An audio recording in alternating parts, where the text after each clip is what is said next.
evening, ladies and gentlemen. We are back with another... Long time no talk, Andy. It's been at least 6 hours. We are back with another COASTER-net update. We said at the end of the last update that when Steel Vengeance reopens, we would update you. And Danny, here we are, because Steel Vengeance is back open. And we are updating 6 hours, and we're updating you. So there you go. No, we're going to talk a little bit more here. So the exciting news is that Steel Vengeance is open again. Yes, this is great news. Great news, because some people were speculating that some damage had been done to the track, maybe to the trains.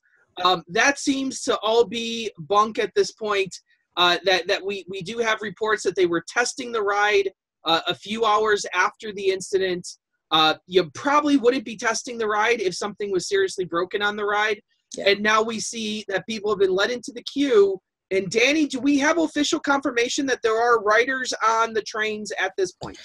The information I received from the folks, it was on Snapchat, so I don't have the messages, but I was told, I asked what they had ridden throughout the day, and if they were still at the park. They said they're currently in line for Steel Vengeance. They said it had been operating, and it was running with riders for about 10 minutes as of 10 minutes ago. So approximately 9 o'clock is probably where I would put the reopening time at this evening. So, approximately 1:30 is when we had the this small incident, and 9 o'clock p.m. approximately is about when we got the reopening. So, down for the better part of opening day. But again, this is very good news. This is good news that the ride is reopened, because this supports the statement from the park earlier from Tony that it was a very small incident, very low speed. If it was 5 miles per hour or so, which is what we were hearing from most people, that is not enough to do any sort of damage to track or train. The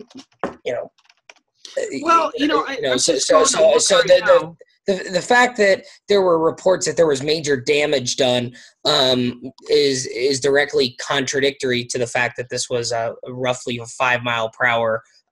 It's not even really a collision. Isn't even really the correct term to use. It's really a bump is really what you're talking about. The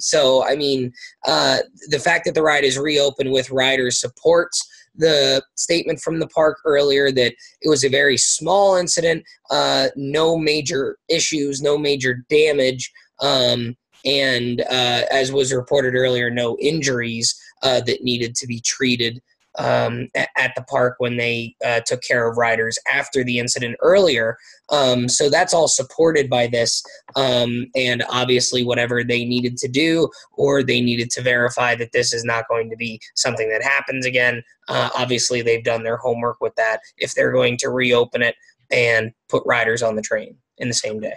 Well, I've noticed on a lot of trains they do have small bumpers on the front. I know the B&Ms have them, the Intamins have them. I think the RMCs have something, but it's not quite as obvious. This, when you look at the Steel Vengeance train, there is a clear block at the front of the train. I can't tell you off the top of my head what this is made out of, but I have to imagine that that's what it's there for. The B&M, specifically the floorless coasters are very obvious with them, because they don't have the floor there, and the inverts are a little bit harder to see. But the floorless coasters, if you go look at any picture of any B&M floorless coaster train, you'll see the black bumpers in the front and back of the train. They're very, very clear. They're very hard. Rubbery type material, almost like the same kind of rubber that a hockey puck is kind of made out of. Like, it's that same hard sort of rubber that is to keep not to be insensitive here, but to keep an incident such as the Smiler happening, where you have people coming in direct contact with the metal. So you are protecting against that to some degree. Now, if this is a 50 mile per hour collision, it doesn't end up good for anyone involved. Yeah.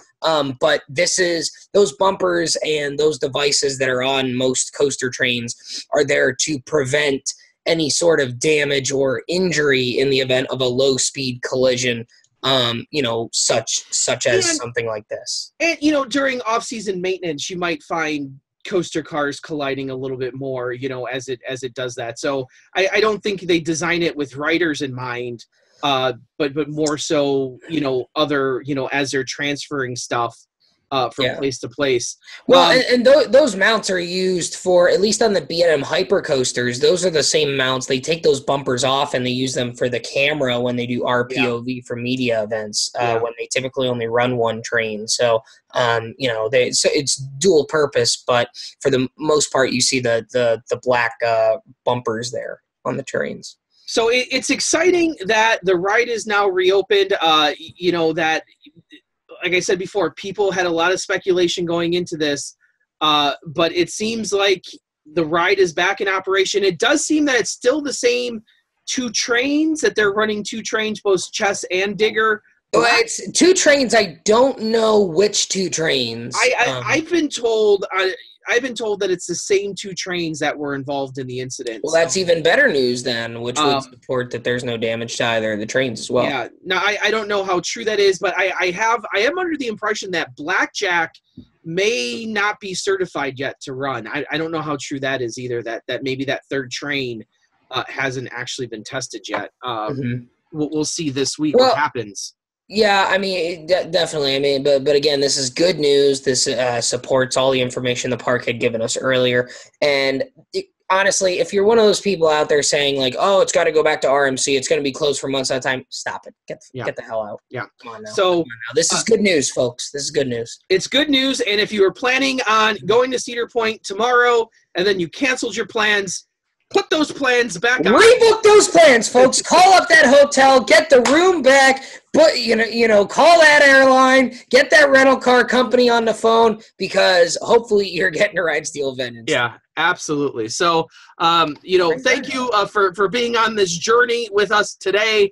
We are men of our words, and we said we would re-update you, and thus we have. And if anything happens between now and 10 o'clock Eastern time in the next half an hour, we'll probably do something on that too. No, we're not going to go into it. I think I'm done for the evening on Steel Vengeance. If something else happens, maybe I'll talk about it, but we're going to end on a happy note. It's open until further notice. So yeah, okay. So, as always, I am Andy Rabarchek from Chicago, Illinois.